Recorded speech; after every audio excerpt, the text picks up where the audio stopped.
What is up, Ada Nation? Welcome to Dap Central. My name is Fareed, and as a part of today's live stream, I've got a very special guest, and that is going to be Cardano with Paul. Paul, welcome to the stream. Thank you so much for your time. How are you doing? I'm doing good, man. Thanks very much for the invite. I really appreciate it and looking forward to this. I know you've been over on mine and really enjoyed the conversation, so looking forward to getting into it today. Yeah, likewise. I think my experience on your channel has been amazing, and the two live streams that we've done so far together have been a really good time. So I look forward to continuing to do this, especially as we move over and shift into the bull market. So first things first, we are going to be jumping into a quick market review. We're going to take a look at the weekly Cardano development report. We'll then jump into some of the top gainers and losers, as well as a brief update with respect to TVL. I then want to jump into a recent video that you just did, Paul, with the Cerberus team, touching on Ardana. And I want to get your thoughts as to how that went and what we could potentially do to prevent things like this from continuing to happen within our ecosystem. After that, we're going to jump into a conversation surrounding the Stakepool parameters and the recent vote that took place on chain, followed by an NFT project that has now come under fire by the SEC. And then if we have enough time, we're going to jump into some upcoming community events, a few projects that are bringing a little bit of drama in the ecosystem, and then some general updates surrounding the Cardano ecosystem. Now, last week, I did introduce a quiz section as a part of the live stream. So I have upped the ante here. I've tried to make those questions a little bit harder to guess, but I will see if you guys are up for the challenge. And as always, if you guys are participating, that will give you the opportunity to join Paul and I here as a part of the stream. Or if you guys want to pick the next video topic for myself to cover, you can do that as well. And so Lord was the winner last week. So congratulations, shout out to Lord. He did provide me a video topic that he wants me to go ahead and set up. And I've actually got an interview lined up with Gas as a part of that. So now that we have all the introduction out of the way, if you guys are not familiar with Paul, I would be highly surprised. I'll give him a second to introduce himself here, but he's an OG within the Cardano content creation space. And he's been in this space, I believe, for a couple of years now. I think about 3 to 4 years now. And so this is not his first go around, but he creates content just like I do, covering the latest news and tutorial updates in the Cardano ecosystem. So Paul, again, welcome to the channel. Do you want to maybe introduce yourself to the community if anybody here has not seen you, which I'd be highly surprised if that was the case. Sorry, just changing my audio. Can you guys still hear me okay there? Yes, sir. Yeah, so I suppose I got into crypto late 2016, early 2017. Unfortunately, didn't start to really stack or really buy much at them stages. Anything I got then was long sold. So been through a few different cycles and lots of ups and downs throughout the journey. Ada, Cardano, got into it probably early or late 2017, the peak of the bull run. Got into it.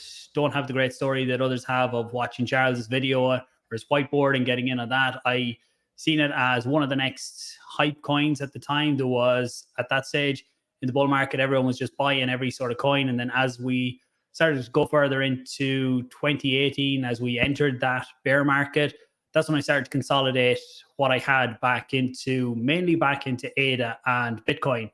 So then I started the Stakepool in, what year was it? It's coming up on 3 years now. I started the Stakepool, and then I started my channel just to do some tutorials in around that to show people how to stake, talk about different aspects of Cardano.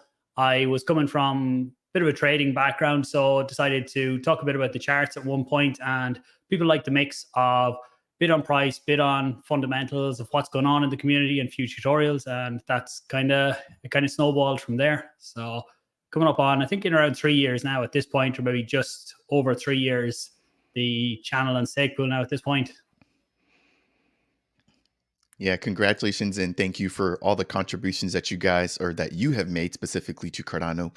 I believe you're actually one of the biggest channels within the Cardano ecosystem, which that in itself is an achievement given the fact that right now views and everything is just extremely down, but you continue to grind. And I've learned a lot from you, especially back when I wasn't personally creating content and I was just consuming content.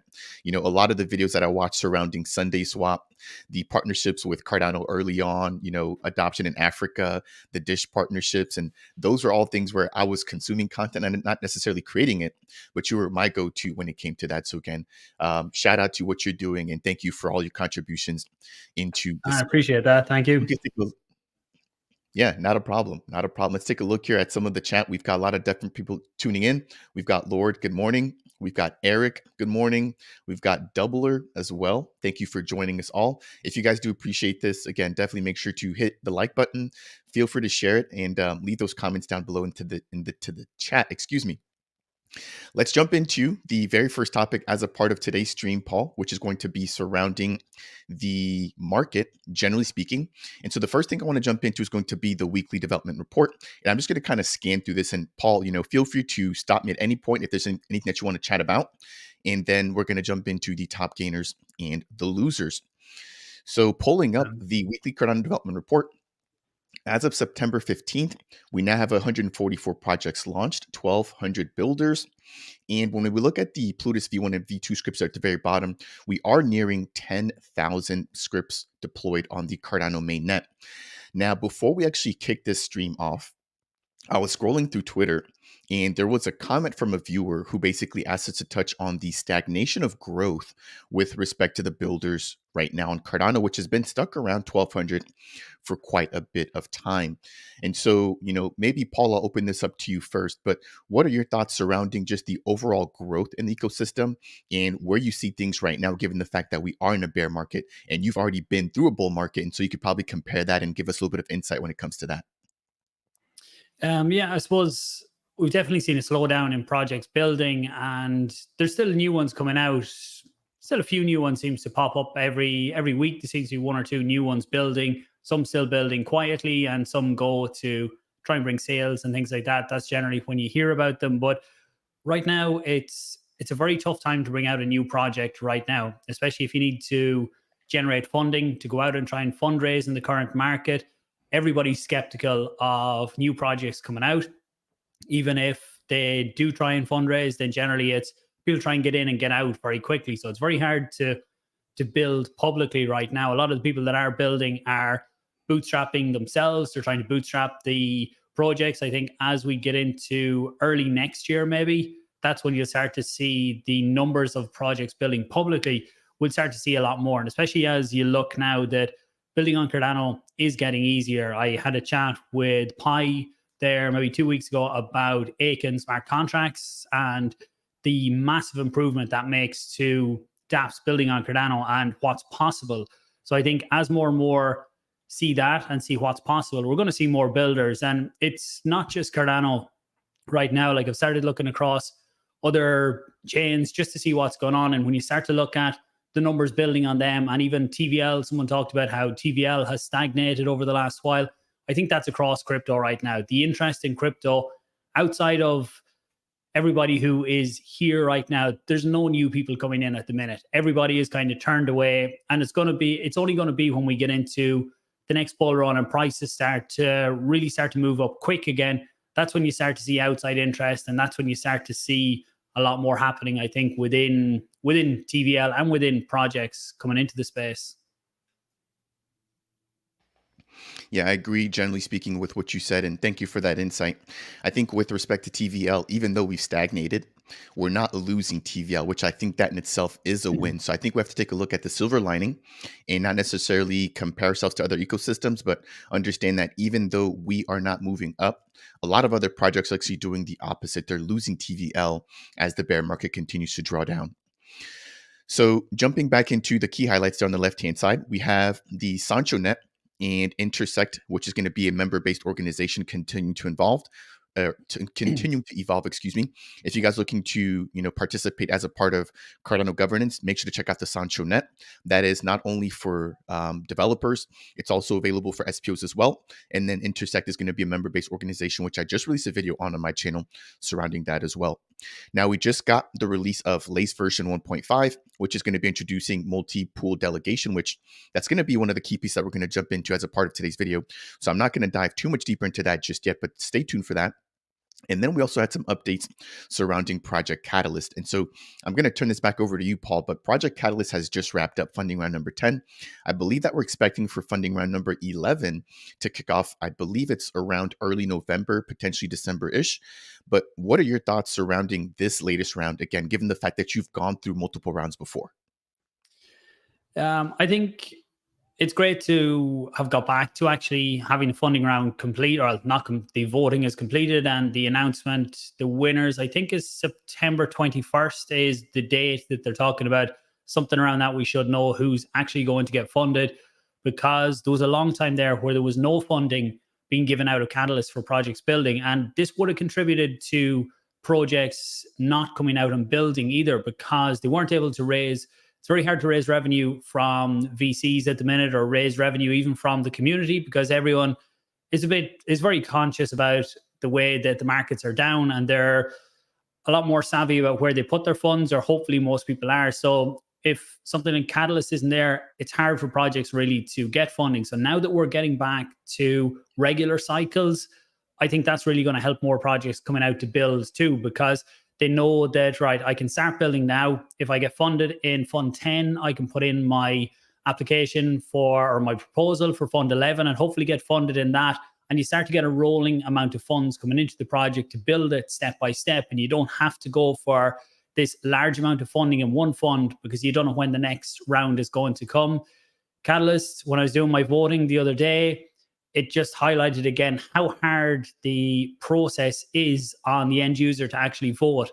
When I was on the app and going through the app and trying to find the different proposals, I know I missed some of the proposals that I wanted to vote for, because it's just so hard on the app with so many different proposals there. Something like Light Donation, I talked to the team there a few weeks ago, and going through that system on the web, it's so easy to find your proposals, to actually bookmark them, to have them all nice and easy. So for me, we really need to get Catalyst to the stage where you can actually vote through something like Light Donation or something else. But I think Light Donation is probably the front runner right now for the easiest UI to do. You could even simulate your vote on that.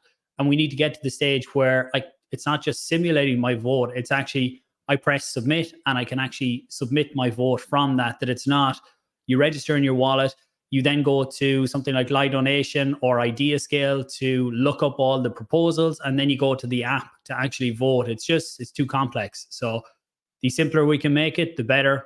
But getting back to regular funding rounds it's definitely a step in the right direction. Again, thank you for your insight when it comes to Catalyst. I couldn't agree with you more when it comes to Lido Nation. I saw your interview with Darlington as well. For anybody who hasn't checked out that particular interview, check that out on Paul's channel.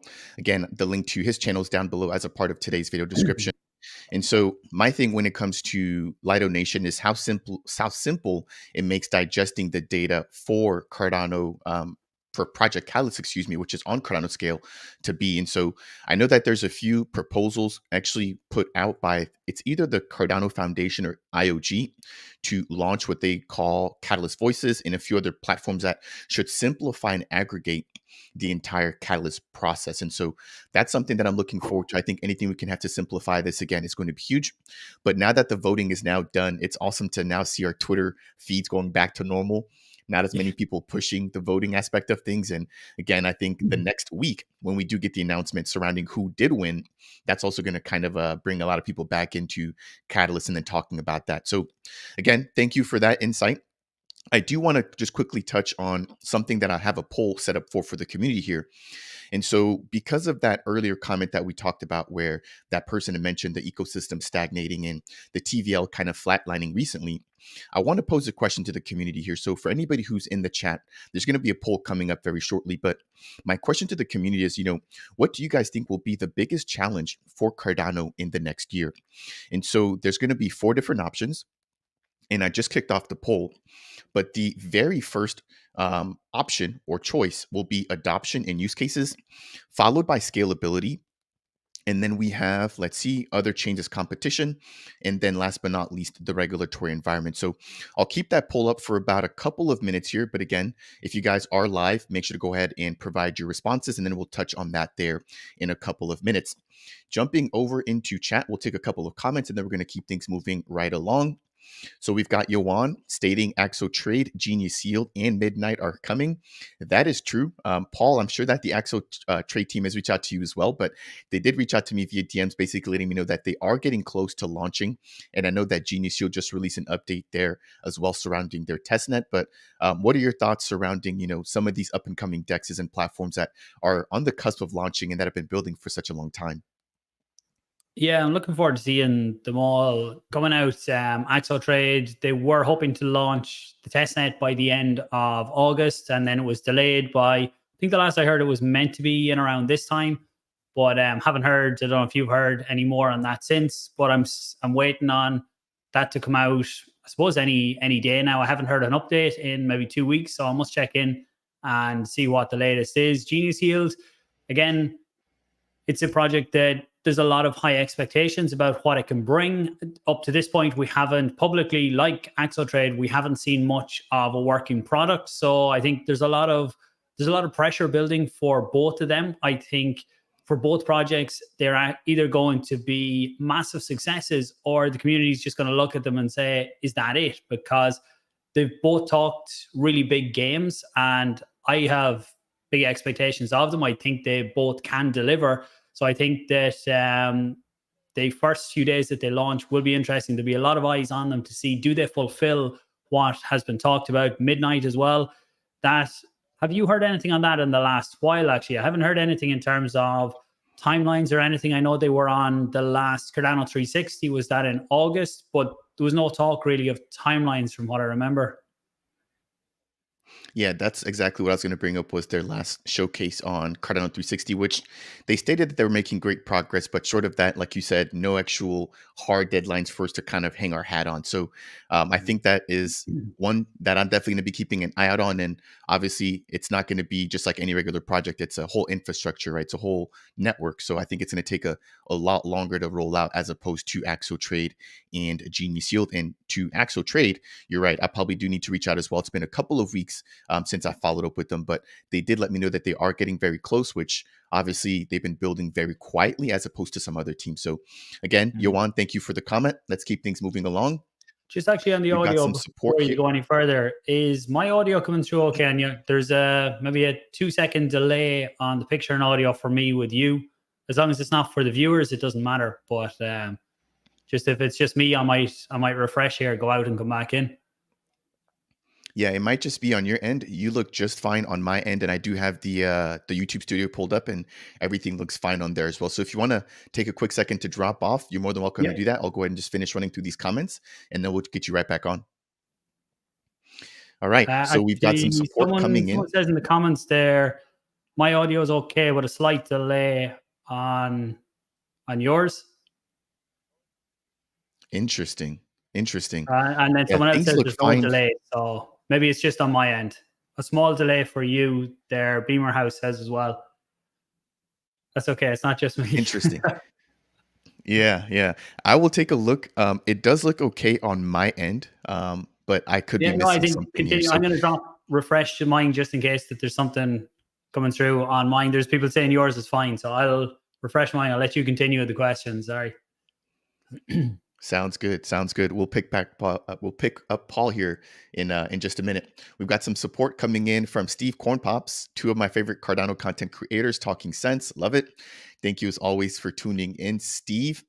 We've got some more support coming in from Clover Nodes and ENO supporting the World Mobile Project. Good morning, everybody. We've got two of my best content creators live. Again, thank you all for tuning in and showing us your support. We've got Lord Midnight All Day. We've also got Martin tuning in. Cardano's challenge next year might be interoperability with other chains. Really interesting take there, Martin. And I'm going to actually bring Paul back up on the stage. But I'm interested to hear what his thoughts are surrounding that. So we've already seen projects, for example, like World Mobile.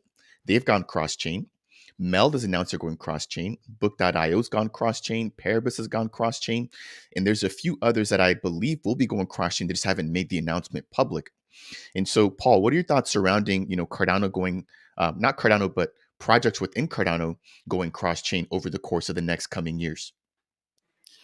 I think it's part of the way we're going. Like, you have to be on part of your project has to be on multiple chains. A lot of new people coming into crypto in the next few years, I think they're not going to care what chain they're on. They're just going to care about the UI. How easy is it to get in, get involved? And then as they learn more, then they can decide which chain they have a preference to be on. But a lot of the people who aren't in crypto yet are going to come in and not care where they go. With Cardano's challenge, I suppose up to this point, I know in one of the last hard forks, I can't remember, was it the last one, Cardano made a few changes that makes interoperability a bit easier. Some of the upgrades they've done to the signatures means that there can be more interoperability with other chains, but there's still more to come. And whether you can move your assets across, I think side chains are definitely going to help with that. And you look at World Mobile using the Cosmos SDK. They're not building on the Cosmos chain. I know some people think they are, but they're using the SDK there. And when that bridge over is fully complete and the chain tracker, then lots of other projects can use that. The Cosmos ecosystem is massive. So I think potentially there, what World Mobile are doing will open up a lot of avenues there for other projects to be able to go cross-chain between other ones that are using the Cosmos SDK or the infrastructure there too. And you look at the likes of OneChain opening up their bridging. So now you can bridge from, I think, is it Ethereum, Bitcoin, Avalanche, Tron maybe, are the ones that are coming to mind. You can bridge from them into Cardano. So there's more and more coming all the time. Definitely still work to be done and to make the process easier. And I think even when you get into Cardano, to have a streamlined process, because at the minute when you come into Cardano, you ask what's the best way to go. Then you might say use Eternal Wallet and then go to this DEX. And then they ask me and I might say go Typhoon and use this DEX. We talked about 2 more DEXs that are coming in. Right now, there's no one streamlined path when you come in, where if you go to Ethereum, people are going to tell you use MetaMask and use Uniswap. And that's how you get your wallet and you do your trading. I'm not saying that's the optimal. You shouldn't be that dependent on one wallet set. But I think we need to have it streamlined that there is 1 or 2 when people are coming in that are the easy to use ones that people can be onboarded with. And I'm not sure about you, but I think that's what Lace is kind of going for, especially with some of the recent features they've rolled out, which again, we'll jump into the multi-delegation feature here in just a moment. But I always like to reiterate whenever it comes to cross-chain and interoperability that it's not a one-way street. It's not just funds or projects from Cardano leaving the ecosystem. It's also an opportunity for people that are outside of Cardano to come into Cardano as well, especially if the Cardano, or if the project is coming from Cardano and going outwards, right? So not only does it expose that project to other networks, for example, with World Mobile, they are now exposed to Ethereum as well as BNB, but it now also allows for the Cardano community to tap into potential liquidity or be exposed to potential liquidity from those ecosystems as well. So I always like to just make sure that people understand that it's not projects leaving, but it's also an opportunity for people that aren't in Cardano to get access or exposure to projects in Cardano. Yeah, I think even for projects coming to Cardano, say in the last bull market or even just before that, a lot of talk was coming to Cardano for cheap fees. And that was a big drawing point for projects why they should come from the likes of Ethereum. But I think the crypto market has moved on a lot since that. And cheap fees isn't the reason that you come to Cardano now. Yes, we have fairly cheap fees, but when you look back at other chains, if it's only cheap fees that you want, then it's not a big enough reason to come to Cardano, because I know Solana centralization, everything they have, but if it's just cheap fees, you have that, you have Algo, you have multiple different other chains, site or layer 2s for Ethereum that offer cheaper fees. So I think the new narrative, or one of the biggest reasons to come to Cardano, is decentralization. And if you want that decentralization, and then side chains will be the big one for when you can bring in your application or your dApp to Cardano, you can have it running on a side chain and you can still have your cheaper fees on the side chain, but the security, you're still inheriting some of the security from Cardano and you're getting to be a part of that and getting the best of both. So when people still talk about you should come to Cardano for the cheaper fees,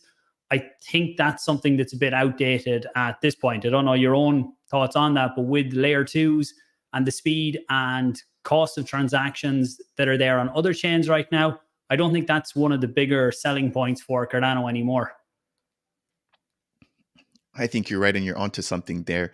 There was also a recent conversation. I think this could be a live stream on its own, but talking about whether we should be aiming and running more towards side chains or layer two scaling solutions. And so again, that conversation could probably be a whole nother one on its own.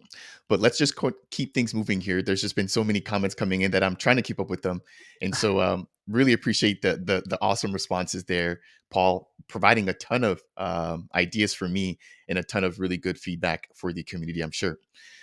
All right, so we've got Lord. Atlas 3.0 is coming out. That's going to be the Plutus application backend coming in from the Genius Yield team. We've already touched on Martin's recent comment there. We've got Mike stating that US regulation must be settled before big money will risk investments. I completely agree with this here. And I think that's what Axo is trying to do with them branching out and trying to attract more of the institutional adoptions. We also have Paribus, which is going to be launching their Paribus Pro platform, which is, again, targeting institutional adoptions or institutional investors, excuse me. And so it looks like the projects are, ready for institutional adoption, but if the regulatory framework isn't there, then there's not really incentive from the big players to come into the ecosystem. We've got Clover Node's regulatory hurdles is what he believes will actually be the biggest challenge for Cardano. And so we're going to close out the poll here. We've got 33 votes, and I'm going to go ahead and just close this out. But we're looking now at the winning option being adoption and use cases with 42% of the actual vote. So that, I think, is what the majority of people think will be the biggest challenge for Cardano. Paul, what are your thoughts on that? I feel like Cardano has a lot of different use cases. Obviously, some of the biggest things that come to me, staking is super simple. We've got DEXs, we've got DeFi. We've got a lot of, new protocols like linkage finance on the way. We've got options trading on the way. So for me, that seems like a lot of use cases, but what could we potentially be missing here? To be honest, I'm looking at the results of the poll there, and I see scalability was last. I would put that as top. And I know not everybody likes to think of that. I think Cardano was fine for where it is right now. But if you look at what happened in meme coin season, where there was so many projects launching and the dexes were just mobbed and couldn't keep up with what was going on, and the chain was at 99% load. I know we're way back down below that, but that was just a taste of what can come in a bull market and how busy things can actually get. And as you get more dApps, then you're really increasing that. Things like Aiken will really help that, because you can have smaller transactions for your smart contracts and you can get more into them. So you can get more through in each block. But I really think scalability still needs to move on. I know input endorsers is the big one and what I'd love to see implemented now. But the reality is, from what I'm hearing, is that's probably going to be 2 years, maybe 3 years out. I don't know. It's full governance has to be in place first to decide if we want to do that. Then that has to be brought in and then decided how the chain will change, because it's a big infrastructure change. So I'd like to see more focus on scalability, because that's what really allows other dApps to start building and start scaling out on top of that. Some of the other ones are regulatory, definitely getting harder, and there's more of a clampdown. As we get towards the next vote in the US, maybe the regulatory side will get a bit quieter, as people have already made their stance on what they're trying to do. And then they're trying to please everyone coming up to the vote. So they don't want to annoy either side. So we might see less action then. But you look at what happened, we might talk about it after, Stoner Cats, the NFT project that has now been targeted by the SEC. That's a whole new avenue for them. So regulation over the next few years is going to be massive too. Yeah, I think it's something that we have to focus on. And what would really be great is if we can get some sort of help from the three founding arms, right? Something led by, IOG, something potentially led by Emergo, or even the Cardano Foundation, to make sure that us as a whole, the ecosystem as a whole, is kind of safeguarded when it comes to regulation. So again, thank you for all the comments. We have to keep things moving along because we're only at the very first topic, and I have such a long laundry list, and we're already halfway through the stream. And so again, thank you so much, Paul. It's been a really good show so far. Yeah, if I'm Jumping talking too into much, the just cut top me off. gainers. No, I think this is great. You bring a lot of insight and a lot of perspective that I don't normally have as well. So I'm enjoying listening to just as much. The next thing I want to jump into is just take a quick look at the market. We're going to take a look at some of the top gainers and some of the top losers here in the past week. And so when taking a look at the top gainers, we have IDP, we have ADAX, which is very surprising there, right? ADAX is, I believe, a DEX that was supposed to be building on the network. And the last time I checked in on their centralized exchange, that was actually closed down. And their DEX as well has been closed down. Their Twitter has been inactive for the past like 3 or 4 months. And so for their token price to be up 30% is really eye opening. I'm not sure if there's some sort of alpha or news that is going around that I may have missed, but that strikes me as really odd. Coming in at number 3 with respect to top gainers, we have the Fact token. And so they just had their launchpad sale with the Wing Riders platform. Now, there was a little bit of controversy surrounding that, and we did see an official statement coming out from the OrcFacts team as well as the Wing Riders team, breaking down everything that has happened. And I believe there may be an ongoing investigation by Cerberus, which obviously we'll wait for the results to come out surrounding everything that went with that. But they're coming in at number 3. We've got Turtle coming in at number 4, ADO or ADO coming in number 5. We've got the Gens X token for their accelerator launchpad coming in at number 6, followed by Noom, and then the Disco token at number 8, which is also interesting because the Disco Solaris team just announced that they might be in a potential situation where they have to end a relationship, which could impact the actual overall NFT collection. So they're collaborating with the Silk Toad and Adagachi for the launch and the maintenance of their Mobius Pioneers and I believe it's let me make sure I'm saying this correctly. It's the Silk Toad team that is going to be closing down the actual website, basically closing out all the support for the Mobius Pioneers minting, which that's a huge core piece of the Disco Solaris ecosystem. So you can imagine that that will have a big impact on them. Now, I'm not going to dive too much deeper into it now. We do have that scheduled as a part of the live stream later on, but given the fact that we're already halfway through, I'm not sure that we'll actually get to it. So anyway, that's the scoop in the short and skinny when it comes to the Disco Solaris team. Number 9, we've got Meld, and then we've got the second version of the Meld token coming in at the list of the top gainers. Anything that sticks out to you, Paul, here with respect to the top gainers? I would just say this view here to people just to be careful looking at this view, because if you look at the liquidity on the right hand side for all of these, the liquidity is very small, and even the volume and liquidity is very small. So it doesn't take a whole lot to really move this. Like the number 1 token there has liquidity of 46 under 50,000 ADA. So if I put in 50,000 ADA into that, then the price would go up 100%. So it doesn't take a huge amount to move. It's one feature I suggested to tap tools that I think will be really good on this is that along the top that you could put in your filters that you only want volume over a certain amount or liquidity over a certain amount, because if liquidity is under 100,000 or even under 200,000, generally I don't pay much attention to them because it doesn't take much. You can see Fact token there has a fairly decent liquidity due to the launch. There was a lot of interest in that one. And when you look at Meld and Lenfi they have lots of liquidity. Noom has a decent liquidity, but the other ones I'd be just cautious of. Some people, when they see a lot of green, they might think they'll jump into it, but it doesn't take a lot to move that. And the same way, it wouldn't take a lot to take that price down by another 40%. Right now, the overall market, most projects seem to be very quiet. It's there's not many. We had our DeFi season. Was that before meme coin season, or that was after meme coin season? What, I lose track now. I think it was after. So there was some of the profits flowing from meme coins. Was it? Yep, it was. Yeah. So since that, we had a big hype at that stage. Lots of projects done a very nice run at that point. But for now, things seem to be fairly cool the last few weeks. And to be honest, I'm not even watching them. I used to be watching it a few times a day. I'd be checking all the prices. Now I'm kind of trying to stay away from it as much as possible. Check in every day just to see what's going on. But there's not a huge amount of movement in the last while. Some trending down, having retraces. Some I'll be watching to try and pick up if they start to fall even more. But September is generally not a great month for crypto anyway. Yeah, thank you for the words of caution there when it comes to liquidity. That's definitely something that I need to keep my eye out more because we do see a lot of tokens that launch and people just look at the 24-hour percentage move Mhm. and they think that, it's a great opportunity to go in on, but if the liquidity is not proportionate to, sustain that kind of volatility, then somebody could just, take out a big chunk of liquidity and then now you're just kind of stuck holding the bag. So let's move into the top losers here.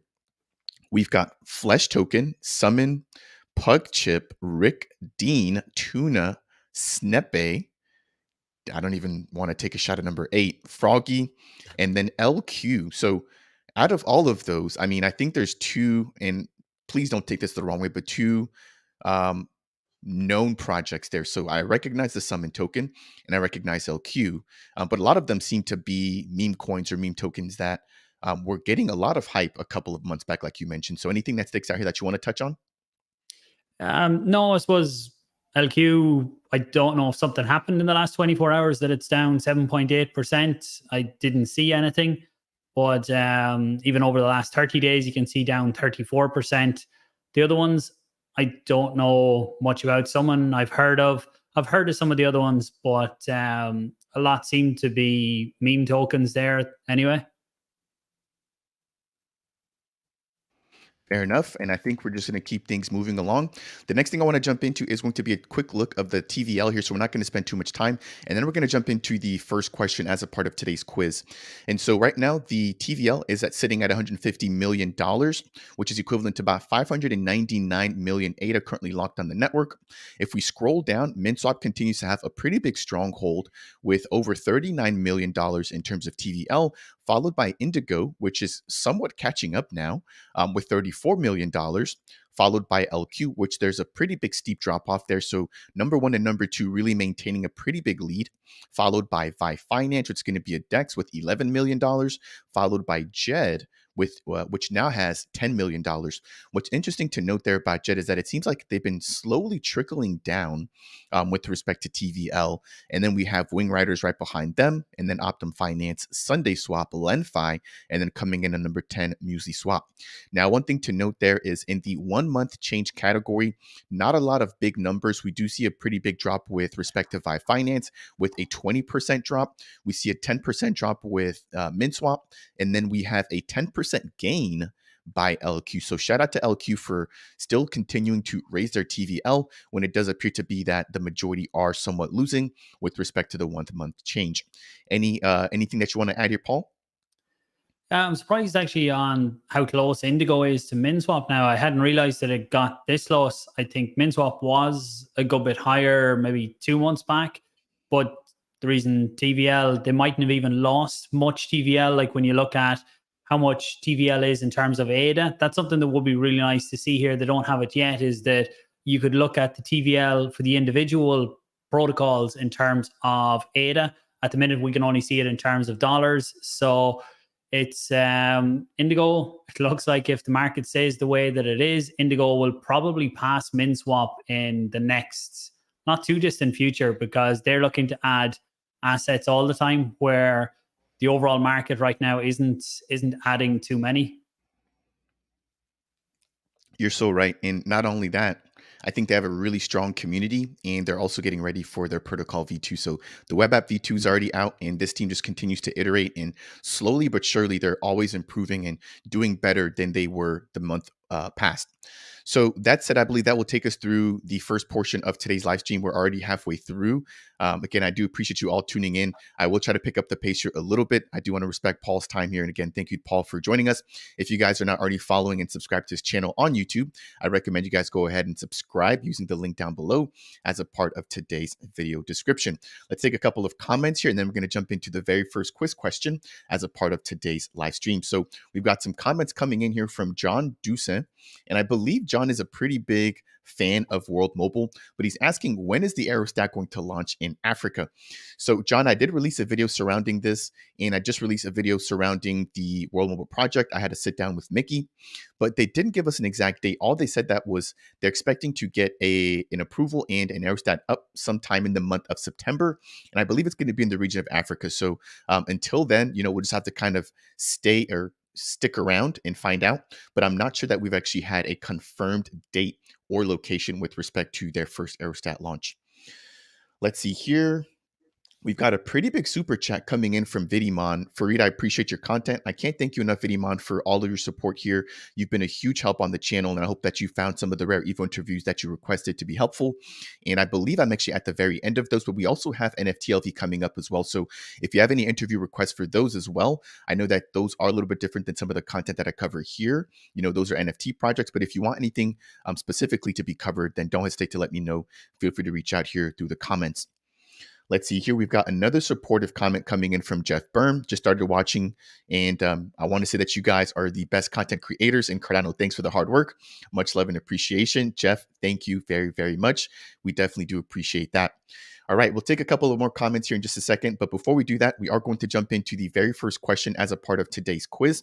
If you guys missed this last week, what we're going to be doing is popping up a few questions on the screen here. And this will give you guys the opportunity to be entered into a drawing that will take place at the very end of the live stream. And for anybody who picks or who is picked, you'll have the opportunity to either join myself and Paul for a couple of minutes here live on the live stream. You can have your camera turned on or off. Or if you don't want to do that, you can actually pick my next video topic on the channel. So the very first question will be within the category of general blockchain. And we're just going to jump right on in. And again, feel free to go ahead and leave the answers within the chat. The very first right answer will be entered into the drawing. So the question is, the term blank blank describes a radical change in the blockchain or a change from one protocol to another as an example. You have to make sure to go ahead and actually drop the response within the chat. And as soon as I get the very first one to pop up, that person will be entered into the potential giveaway. Okay, that was pretty quick. We've got Hockaday. Let me just make sure I'm pronouncing that correctly. Hockaday Hoosier Homestead with Hard Fork, and that is correct. We are going to jump into the next one here, and I do apologize. Let me get my camera back on. We're going to jump into the second question, and that is going to be surrounding smart contracts. So Blank is a set of open source tools designed to simplify the creation, testing, and deployment of secure smart contracts on the Cardano blockchain. Now, this is going to be a tool that is already developed. So just as a tip there, this is going to be a tool that's already developed. It's not NMKR, but that is a good guess. It's not API. And Paul, feel free to also go ahead and potentially provide any answers that you might think might be correct here. It's not Aiken, but that's close. It's very similar to Aiken. Oh, we got Marco Meerman. Marlow is the correct answer. So those are going to be the first two questions there. We will take the last three here in just a couple of minutes. The very first one, again, if I just jump back here, was surrounding the hard forks. And then the second one was surrounding Marlow. All right, let's move into the next topic here. And Paul, I'm going to turn this over to you. You recently had a video with the Cerberus team touching on the recent findings of what happened with Ardana. So do you mind explaining, number one, what happened as a recap? I think that the majority of the community somewhat understands. But then number two, what are your thoughts after actually having to sit down with the team?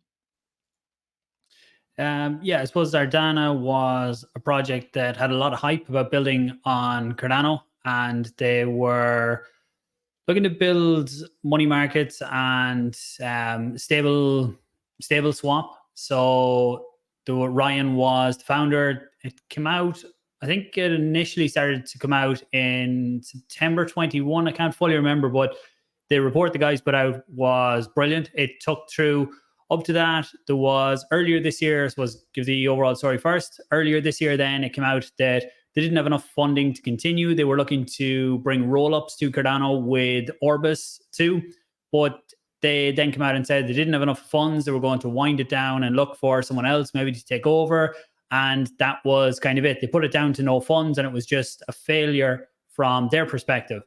But when you look at what the Cerberus team has put together, so they went through and they mapped all of the funds raised by Ardana over on Ethereum. So initially they done their fundraise on Ethereum. They were always going to build on Cardano, but done their fundraise over there. And they mapped all of the funds that were there and seen what actually happened with them. What did the team do with the funds? And then they mapped the Dana token launch on Cardano. And there was some kind of crazy stuff there. When you see what they've done with the funds that they raised, they lost $4 million trading shitcoins on Ethereum. And some of them might have been legitimate projects, but they were trading towards the end of the bull market. So we don't know 100% that it was Ryan. It is the administrator, whoever had access to the Ardana funds. Good chance it would be Ryan, but we can't 100% say without them accepting that it was. But they traded 4 million, or they lost 4 million total. So they had some winning trades, but in total, from the funds they put in and took out, they had lost $4 million. They lost 1 point something million dollars on, what was the token? Some of the tokens that they got that they had to lock up for a set amount of time. And by the time they were able to unlock it, it was gone to zero. That happened with 2 different tokens. And for a project to do that, for me, is absolutely crazy. Like, the funds that you raise, if you're a legitimate project, you have a target that you need to raise the funds, and you already have it mapped out, like what you need for development, how long it's going to take, and where the funds are going to be allocated. But so straight away from that, they were down $4 million. Then they went off and used funds for other things. Yeah, that was the report for anyone. I'm sure, I think you talked about it as well in a video, and you can try, if you just look for Cerberus and Ardana, if you Google that, you're going to get the report. But when you look at that there, they're the losses that they had on individual tokens. You can see on Ethereum, they lost, 1.5 million. They lost on DPX, they lost 1.3 million. 2.4 million is it there on one. You can see the losses there account to more than 4 million, but they had some winning trades to balance it out. But then even on the Dana token, what they done with that. So they launched the Dana token on Cardano, and things went well on the beginning. It spiked because there was a lot of interest in the project. But what they done was started to track what the team were doing with their token and how mixed the funds actually were. And when you start to look at it, look, I said it in that video too, teams will always sell, and that's perfectly fine. If you look at the tokenomics for any team that's building, there's always a portion that's assigned to the team for development, and they are sold off into the market to help develop the project. But what you would notice with something like that was that generally the vesting contract would pay it out to one wallet, and then that wallet would either sell it, I would say a lot of times selling on a centralized exchange to get stable coins to pay developers or pay whatever needs to be paid, infrastructure bills. But when you look at what was with Ardana, there was multiple different wallets coming into one, and then that was going out to sell to multiple different places. So it wasn't just the development funds that were being sold. There was a lot of Dana being sold by the team. And even up to recently, then they sold back in July. So after meme coin season, there was a bit of hype, and Ardana got pulled in as a meme coin. And on that spike, the Ardana team came in and sold off a load more tokens. So they hadn't completely disappeared. And there's something like $1.4 million left in one of the wallets. It's not directly from the funds raised, but they were able to track it all back, that that's what is left at the minute. Now, whether someone else is going to take this further, I don't know. But surely some of the big early investors are going to look at this and see it's not just a failed project here now. There is, in my mind, my opinion, not advice for anyone, there is criminal activity here to take the funds raised that were meant to be for development of the project, to take them and go and gamble them. To me, that's a case that could be taken forward if some of the early investors wanted to do that. I think when you're buying on the open market and stuff like that, it's a lot harder to take a case from that side. But everybody who got in early and put in big sums of money would have had to sign contracts and sign lots of different things. So in that would have specified what the funds could be used for. So I don't know if something else will come of it. I do hope it would. One big thing from Cerberus was asking them, at what point would we have got warnings about this? And I think the first warning would have came back in just after the sale. I think they said September. I'll have to watch back, but that we would have got a warning really early on. So as soon as they started using the funds raised for the project to go off and buy other tokens, there would have been an initial warning to pay attention and look at what's going on here, that there's some unusual activity. And there would have been multiple different, so September 21, when they started blending the funds, that's when we would have started to hear about it initially. January 22, the transfer of 1/3 of the funds to undisclosed trading activities on Ethereum.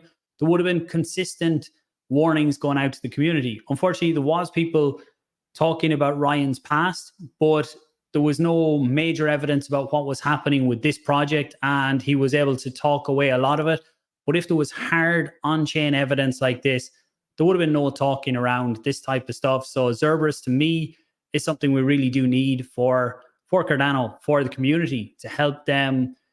They're never going to get 100% of projects. They will say some projects are good because, or give them a good rating because they will do things right. It doesn't mean that project can't fail, but it's definitely going to be a way to help people get more transparency on what projects are doing. I was going to say behind the scenes, but it's not behind the scenes. It's just that it's not very visible to the public when it is on chain, and EUTXO can be extremely hard to track at times. So something like Cerberus to give a simple dashboard would be a brilliant asset for Cardano. Yeah, shout out to the Cerberus team. If you guys have not checked out Paul's video yet, number one, I recommend you go ahead and do that. But there couldn't have been a better timing surrounding their catalyst proposal in the release of this article itself. I don't know if they did that on purpose or not, but I think they won over a lot of the community, and they're going to have their proposal basically get passed through, which will give us additional enhancements and additional transparency for everybody within the Cardano community. And so, after hearing what happened, I remember being on the Twitter Spaces and even with you last year when the Ardana team was trying to kind of explain what had happened. And nobody had the visibility back then, but to now see this now, I think you're 100% right. There's definitely a lot of activity here that could get them in much bigger trouble outside of just the crypto and the Cardano ecosystem. So let's see how that unfolds there. But I really appreciate the summarization that you provided and a lot of exciting comments coming in here. So let's see here. We've got another one from Beamer House. I want to see Cerberus on Meld. We've got Gary Golden. I remember the early days, people warning about Ryan's Ruxstyle projects from ETH, but I give him the benefit of the doubt. And I think that's what the Cardano community tends to do, right? We're not a community that's going to out people, without a reason. But I also think that we also have to understand that, people's track records do mean something. And so for me, it was really eye-opening to see that he had done something on Ethereum already, and that they'd pulled, I believe it was over $9 million from Ethereum, and then moved over to Cardano after gambling those funds away. So again, very controversial topic, but platforms like Cerberus bringing all that to the light for the Cardano community to better digest and hopefully make better decisions in the next go around. So to that end here, let's see here. We have a couple more comments. But before I jump into those, let's go ahead and just wrap up the last portion of the quiz here so we can do our draw. And then we're going to jump into the very last section, which is going to be surrounding the Stakepool parameters, because we are coming up on just about an hour of time. So, Paul, let me know how you're doing on time. If you do have to jump, I completely understand. We will No, not I'm hold good. that I against just you. had to open a window there because the heat in this room was getting too much. So, but I'm good on time. Awesome. Awesome. Let's jump into the quiz here. And we're just going to jump into the third one. So far we have Hockaday Hoosier and we also have Marco, who have answered the first two questions correctly. The next one will be surrounding trading. So Paul, I know you're a trader. Maybe you'll be able to figure this one out pretty quickly. So blank refers to the sum total of assets exchanged or in flux during a set period of time. And the same word can also be generated by a single unit being exchanged over and over. And while that is going on, I'm going to queue up another poll here. And we do have the right answer. This is coming in from Zalamander. We also have Studio Malaka with the correct answer, but just a tad bit late there. So Zalamander will get the correct answer for the third question. And we're just going to move straight into the fourth and the fifth. So the next one is going to be surrounding blockchain. And so a blank is a set of instructions that tells a system what to do. So I'm going to go ahead and add Salamander to the wheel here, and we're going to spin that in just a second.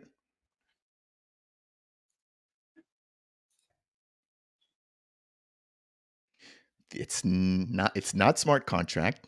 It's not protocol. But those are very good guesses. We'll give you guys about another 30 seconds or so. Paul, any thoughts or guesses here? Struggling on this one, huh? Well, I'm happy to hear that because I feel like the questions last week were too easy. So we'll give this one a couple of seconds, and if nobody's able to get this, we'll go ahead and just kind of share that with you here. So code is very close. I'm not seeing any other responses coming in. Oh, Salamander, 2 for 2. Algorithm is the correct word there. So an algorithm is a set of instructions that tells the system what to do. Last but not least, let's jump into this next one here. It's going to be surrounding security. And I think this one should be pretty quick. So get your trigger fingers ready. But a blank looks for weaknesses in a protocol's design to determine what needs patching or redesigning before a public launch. I know this one. Yeah. Let's see here. Not a firewall. There you go. Oh, we got the correct answer. Perfect. Simply human with the right answer, which is going to be in audit. So because Salamander didn't win twice, I'm not going to re-enter him twice. So we're just going to have 4 participants this time. So this is simply human. And what I'm going to do is just bring up the wheel, and we are going to go ahead and spin it. So we've got Hockaday Hoosier, Marco Merriman, Salamander, and Simply Human. And here we go.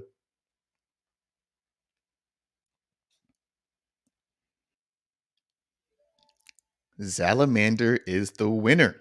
So, Salamander, you've got one of two choices. You can either choose to join us here live on the stream. And what I'll do is I'll go ahead and just paste the link to the live stream if you're interested in joining us. You can have your camera turned on, or you can keep it off just for the last section of today's video. Or if you don't want to do that, you can actually go ahead and actually let me know what video topic you want my next video to cover. And I'll go ahead and try to get that out here within the next week.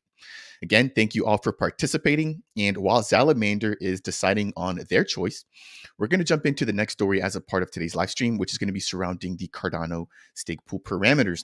So for those of you who are not aware, we had a poll which was available to SPOs, and that was going to be surrounding the K parameter, which is going to be the parameter that identifies when a pool is fully saturated, which right now it's set at 500, which basically means that we can have a total of 500 fully saturated pools on the Cardano network. And we also had a vote surrounding cutting of the min pool cost. And so I believe the option that won the most votes was the one where we were to increase K to 1,000, and then where we also cut the min pool cost down to 170. Now, I am a stake pool operator.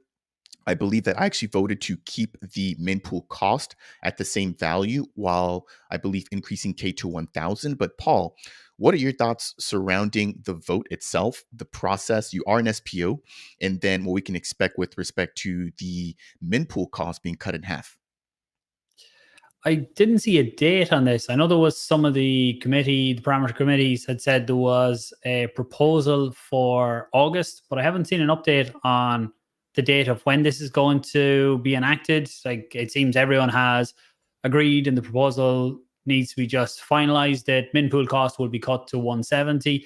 I think longer term, and my comments around it at the time were that the fixed cost is probably something that can be taken away. I would be more in favor of a minimum variable fee, which means that the fee has the same impact on all SPOs. So it doesn't matter whether you're getting one block or whether you're getting 50 blocks, because the disadvantage, just for anyone who doesn't understand it, with a fixed cost, so there is a minimum fixed cost right now that every stake pool has to charge. Well, I suppose the network charges it and just pays it to the SPO, takes 340 ADA out of the pool's overall rewards. So if a pool only gets one block in that epoch, I don't even know what it is per block anymore, but we say it's somewhere between 500 and 600 ADA.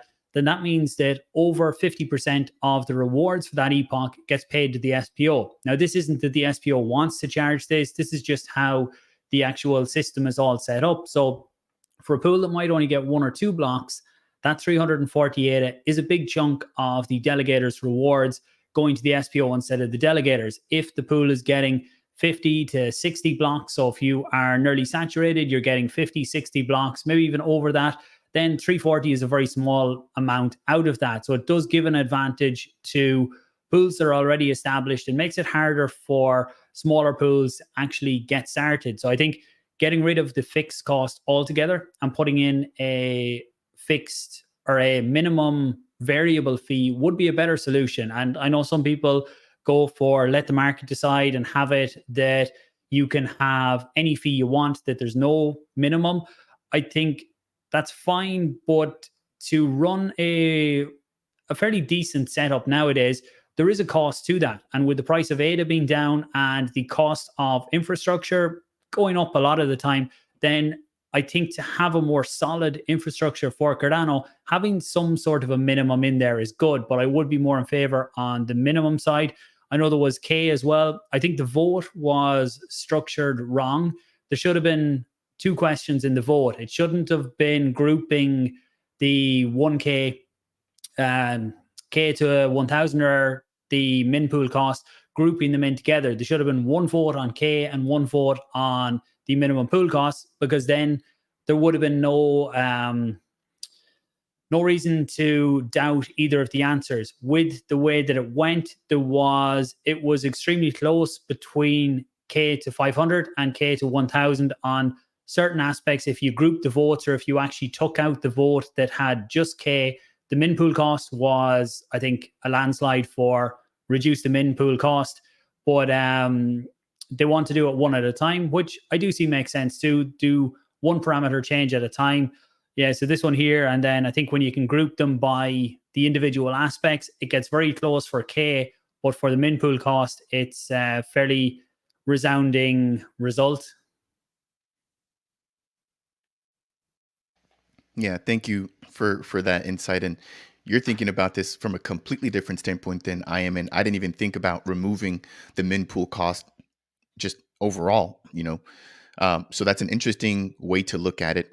As you mentioned, and as I was showing there earlier, it does help out some of the smaller pools, right? Some of the bigger pools don't have any issues minting blocks, but if half of the rewards that you're, getting from your 1 or 2 blocks, or your first block actually, are going back over to the SPO and not going back to the delegators, then that kind of really takes a hit on the revenue going to the delegators and the incentivization that they have to be delegating and staking with you, as opposed to staking to a bigger pool that is able to mint multiple blocks, that then gives them a little bit more of an advantage, like you mentioned.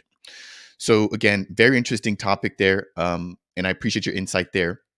I do want to keep things moving on here, and we're going to get ready to kind of shut the stream down in just a minute. I have so many other things that I want to chat about, but we're already at over an hour. So the next thing I want to jump into is going to be surrounding the Lace wallet.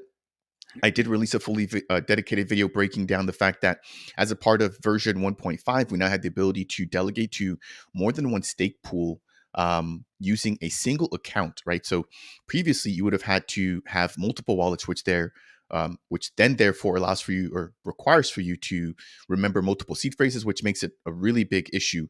And so now that that's no longer the case, this allows for delegation to be spread out much more easily, and therefore also allows for anybody who wants to support multiple SPOs the ability to do that without having to have 2 different wallets to manage. And so, Paul, what are your thoughts surrounding this? And just as a little bit of a tidbit here, I actually had a comment on one of my videos touching on the fact that I believe it was CC Vault at the time, which is now Eternal, that they actually had a feature to do this as well. So that was something that I personally was not aware of. Yeah, for a good while now, I've been doing this with Eternal, and Typhoon does it too. They do it in a different way, in that you can set up your one wallet. So I have my hardware wallet, and then under that you could have 50 different accounts created under that. So when I go into my Eternal, I go in and I see under my hardware wallet, I have, I think, something like 8 different accounts under that. So I have one for DeFi, I have one for NFTs, I have one that's normal spending, one that's just a long term. And when you have them set up like that, you can have them delegated to separate pools if you want. They're treated as completely separate wallets. Now, when you do go to delegate, you have to give the 2 ADA deposit to the network every time, but you do get that back, so it's not too much.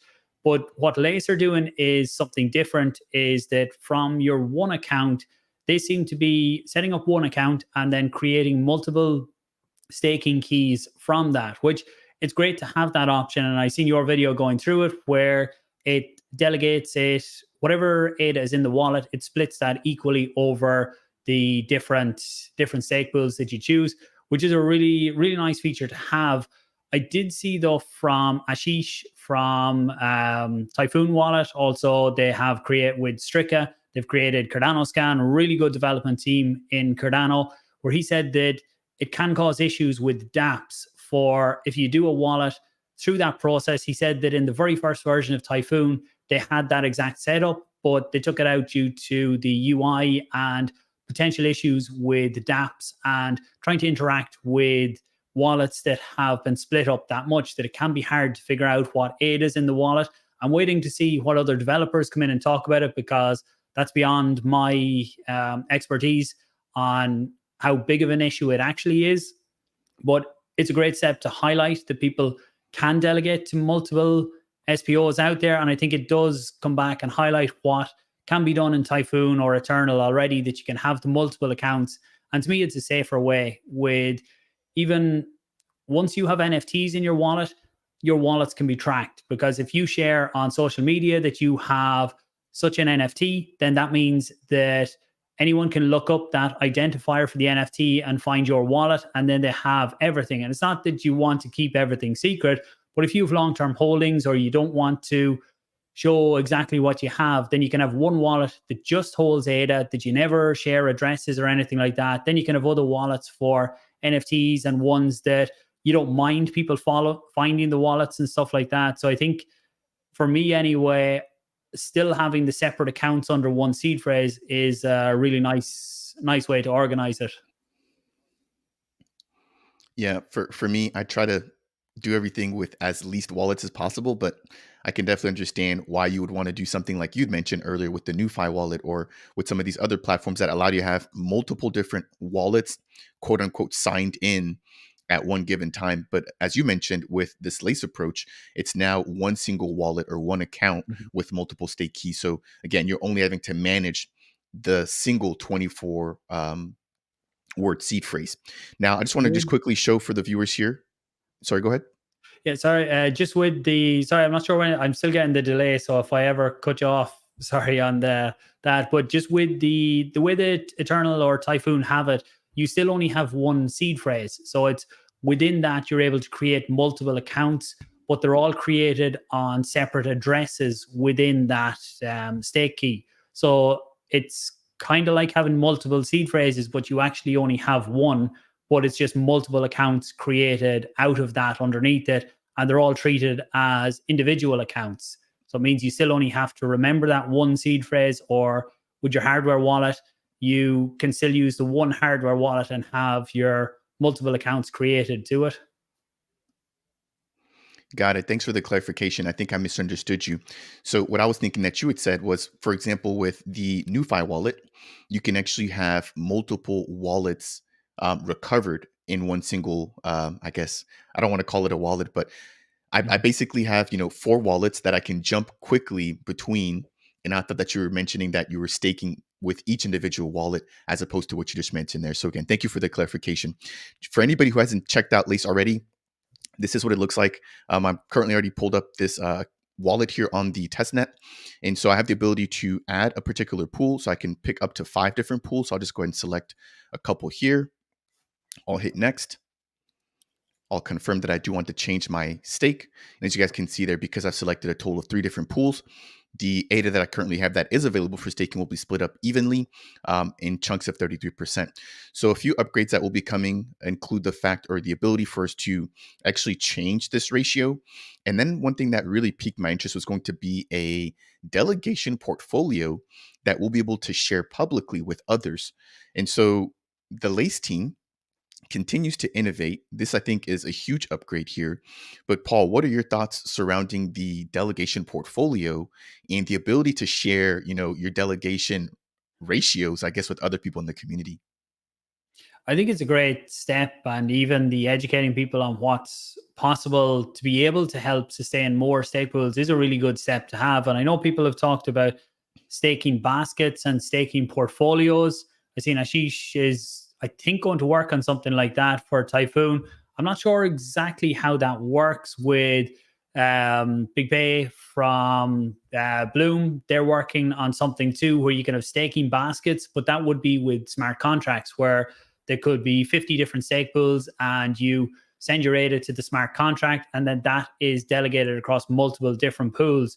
But I think there's others working on different ways, kind of like what Lace have there, where you still hold custody of your funds, which a lot of people who are used to staking with Cardano, it's a massive advantage that you hold the funds in your wallet and they're not locked up. So it's a big thing for people when they are staking. And that's why we have such a high percentage of ADA staked within the ecosystem, is because of how easy it actually is to stake. Yeah, that's one of the biggest strengths that we've seen so far when it comes to Cardano and just other networks in general. I'm not sure that any other network has made it as easy as Cardano has to stake and not only secure the network, but also earn passive rewards while doing so. The very last thing I want to jump into, and then we're going to shut down today's stream, will just be a little bit of drama. And we did touch on this a little bit earlier. And this is going to be surrounding the Disco Solaris team. And so I'm definitely not going to read all of this here, right? But I just want to provide a brief recap as to what is going on. So they released this thread, and there's actually two of them. This was the first one that was released by the team. If you guys aren't familiar with Disco Solaris, they're an NFT-based project, and their key feature is storytelling. So they have an intricate story that they're breaking down through the use of their NFTs. But this particular message coming out from Mr. Dot as a part of the Disco Solaris team was basically highlighting the fact that they had not been as transparent lately when it came to communication, that they were going to try to do their best job to go ahead and just keep the community updated. Now, right after that announcement, we had another follow-up. And this was basically touching on the fact that one of their partners, which helped them to launch the Silk Road, or excuse me, the Silk Toad. No, it is the Silk Road. It's the No, it Silk is Road Silk by the Road. Silk Silk Toad Road is team. something different. Okay, no, you're right. That was used for illegal activities. So they used that to launch the Silk Toad for their Mobius Pioneers NFT collection. And so what they're basically saying here is that the Silk Toad team is going to be pulling out of their partnership, which basically leaves the Disco Solaris team in a tough spot, and they may be shutting down the project. As you can imagine, their NFTs have been selling off quite dramatically since then. A lot of accepted collection offers and a lot of activity on the collection in the last 24 hours alone. Now, after that, we saw another team, right, which is, I believe, let me just make sure I'm pronouncing it correctly. It's Phoenix Arena, that just announced as well that they're going to be closing down shop with respect to their NFT project. So I don't want to pick on either of these two projects here, Paul, but we're obviously in the bear market. We're well aware that, 90% of projects that we invest into may not make it.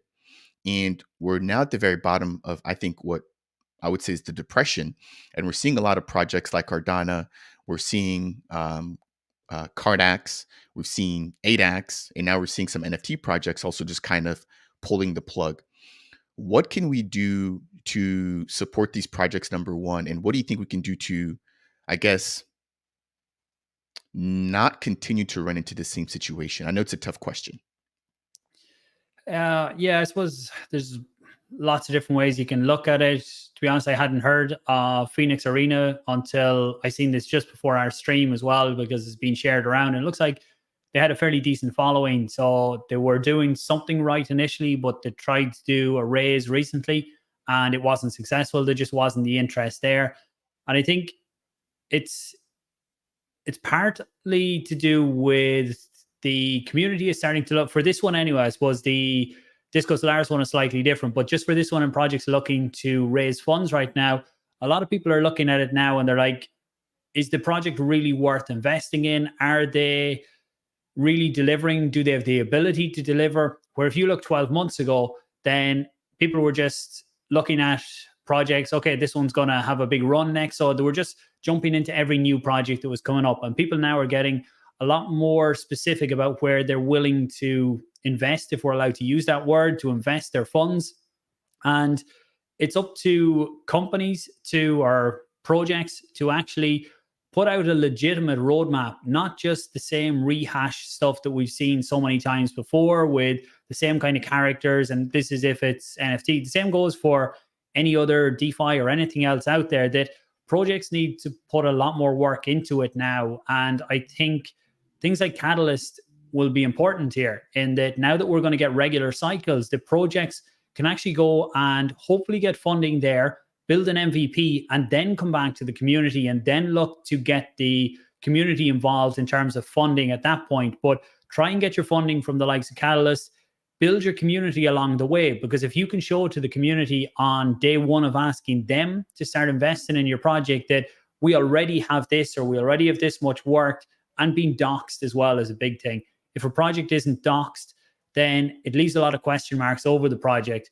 Now, you look at, we talked about Ardana today, being doxed doesn't always mean that it's going to be a good project or it's going to be legitimate, but there's a lot more chance of the project doing right if they are doxed. With the likes of Disco Solaris, I haven't looked that much into the project. I've seen bits about them before, and they seem to have a really good community out there, but in terms of exactly what they're doing, I don't know. It's great to see. I see in the comments there that Adam Dean has reached out and he might be able to fulfill. Adam is a really good Cardano, or an essential Cardano community member, a catastrophic one if he became famous for using that word back at the last hard fork, was it, about the catastrophic errors on testnet. But he's a guy who does so much work for Cardano that isn't always seen, and especially on the testing and the tech side, he's an extremely smart guy. So hopefully he can solve that issue that's there. I would say it's a bit of a warning sign, though, that a project, and I suppose a good one for others to look at, is you can never be fully dependent on any third party for something that is a big part of your project. So this, if the third party had to pull out, would have completely killed. I don't know if it's just that part, which was the pioneers, or if it was their full project, but it's a big warning sign for other projects to, if you're using one third party service, if they go down, who else can actually fulfill that position? Who can come in and fulfill that service? I know they can't build every tech aspect out there, and we don't need every team to keep reinventing the wheel. But if there's only one provider out there and they're the ones you're using, what is your backup plan if they disappear? Yeah, I think you raise a really good point. No single project should have, or should let, a third party have that much influence over them, to where if the third party isn't able to deliver, then that, then takes the entire project down. To an extent, I don't think that you should always have to rebuild the wheel either, right? If somebody's put out and built a solution that you can already leverage as a team, then obviously go ahead and do that. But you don't want to expose yourself or allow for somebody to have so much leverage on your project that if they decide to do something that doesn't align with your goals, that you're now then at their mercy. So we're going to take one last question. I think this is a general question here, and we'll close out the stream on this here. But this is coming in from John Paul and Fareed. What can we do as a community to help improve Cardano? So I'll take a first shot at this one. I think for me, it's all about education and adoption, right? So anybody tuning in here, hopefully you guys have found something that we've mentioned to be of value. Hopefully you've learned something along the way, but this is how we are able to improve ourselves as a community. If we ourselves don't understand what's going on, if we're investing with a half a picture, or not understanding or doing a due diligence, that's where we fall into a lot of these situations like we had with Ardana. And so I would say keeping ourselves educated, keeping ourselves updated, joining telegrams, joining Twitter spaces, watching YouTube content, reading white papers. These are all things and steps that we have to take upon ourselves. Myself and Paul, we're content creators, and we do our job to provide you guys with as much information as possible, but we can't do it all. I can't create videos on every single thing that's going on. And if you're interested in something genuinely, you have to take it upon yourself to put in the time, right? To find out about what's going on and to keep up with it. Similar to the gym, I can tell you as much as I want about working out, but if you're not in the gym actually lifting and doing the running yourself, you're not going to get any of the results. And so that's what I would say with respect to what we can do to help improve the community, is just making sure that everybody's aware as to what's going on and just responsible with all the tools and all the new things that we now have exposure to, right? A lot of the financial tools and a lot of things that we see within crypto are things that have not been done before. And if they have, it was only available for a select few people to do. And so crypto is now bringing a lot of power to the everyday or the average person's hand, like myself and potentially you watching this video. And so we have to understand how to use these tools wisely and how to do that in a way that doesn't impact others, but that also doesn't let our natural emotions take over, right? There's a lot of greed within this particular space. I know it's not something that, we want to necessarily talk about all the time, but a lot of people are only in this space because of the money aspect. Some people are here for other reasons. Obviously, at the end of the day, we all want to become financially free and financially stable. But we have to understand that because there's a lot of liquidity, there's a lot of money in here, there's going to be predators as well in the community. So weeding those people out, staying up to date, and doing your due diligence is what I would say is the biggest thing that we can do to help ourselves. Paul, take a shot. Yeah, I think you've covered a lot of really good points there. The main one I would add to that is asking questions about a project isn't always FUD. And unfortunately, there's this thing within crypto is that if someone questions a team or a project and asks sometimes harder questions, sometimes they're not even that hard, then the community or the bank holders of that project jump on it and say, oh, you're only footing or you're talking, whatever. But there's simple ways to do this. If questions can legitimately be asked and teams come out and give straightforward answers, and this will really help the overall community and can really help projects building and build the legitimacy of what's going on here. Because it's like if people are afraid then to keep asking questions, because it's like on Twitter, if you ask a question or share a view about a project that isn't a glowing review, then you get a lot of hate on it. And I've had this at different times where I ask questions about projects and I never go out to FUD a project. I go out and I ask questions because I don't want to be coming on to videos and giving the wrong information. And look, I'm sure sometimes it will happen. We're never going to be 100% right, or things change very quickly. But being able to ask questions publicly and get proper answers without getting the hate, or without getting, if I hold a token and someone asks a question that could potentially damage the price of that, I can't be going out and saying, oh, you can't ask that, you can't say anything negative. And that's a big aspect that needs to change within crypto, is that yes, we all want to do better financially and all that type of thing, but there's the right way and the wrong way to do it. And coming out and just attacking people because it might damage you short term, then that's not going to help the space long term. And long term, it's going to allow more and more bad projects to build and take more from the community, because they see that if you build a bit of a hardcore fan base or community, then they're going to defend you no matter what you do, even if you start doing things that aren't in the best interest of the community or whatever. So asking questions, I'd encourage everyone to ask questions, and everyone who might be holding something, if you see someone asking questions, even if it's phrased in a negative way, it mightn't be how the person means it, but they're legitimately looking for answers. Give them the right answers, and you'll be amazed at how many people you can change if you can give the proper answer. And if you don't actually know the answer and it makes you start to think, why don't we know it? Then you go and ask it too. And it'll build far better projects, far better communities if we can put that through to everyone. What a wonderful way to end today's stream. Ladies and gentlemen, I want to thank you, Paul, again for joining me here. I hope you guys have found some piece of this to be helpful and informational. If not, hopefully it's at least sparked some new ideas within you guys. Again, Paul has been a huge contributor to the space, and these live streams for me allow for me to hear directly from another content creator. So Paul, shout out to you. If you guys are not already following Paul and subscribe to his channel, make sure to go ahead and do so. Again, I want to thank you all for tuning in. We've got Salamander thanking us. And Salamander, I did not forget about your request. I see that you did request for a cornucopias video. I'll be meeting up with Rob and Josh at NFTLV, and I'll make sure to get something out for you. If I can get something out earlier, I will definitely go ahead and do so. We've got Blockjock tuning in as well. We've got Eric saying thank you. We've got Vidimon saying thank you as well. And yeah, definitely check out Paul. He does a lot of great work. He does a lot of solid interviews. And one thing that I really enjoy about the content creation space is because I can't cover everything. Sometimes, I'll see you covered certain projects that you now bring into my attention as well. So again, Paul, thank you for joining us. Looks like you provided a ton of value here to the stream, and I look forward to having you on again. Yeah, look, thanks very much. I really appreciate the invite. Conversations we have are always good. I enjoy them. I hope that people watching get some bit of value from them, or even some bit of entertainment maybe along the way. And we say this each time, we're going to keep doing these more regular on, hopefully on both channels. We'll keep doing them, maybe pull in another few people, another few content creators in the ecosystem, because I learn from these as well. Like I said earlier, we're not always right about different things that we have, or with so much going on, it's hard to keep up with it. So I love to be able to sit back and listen to what others are saying and learn from the conversation too.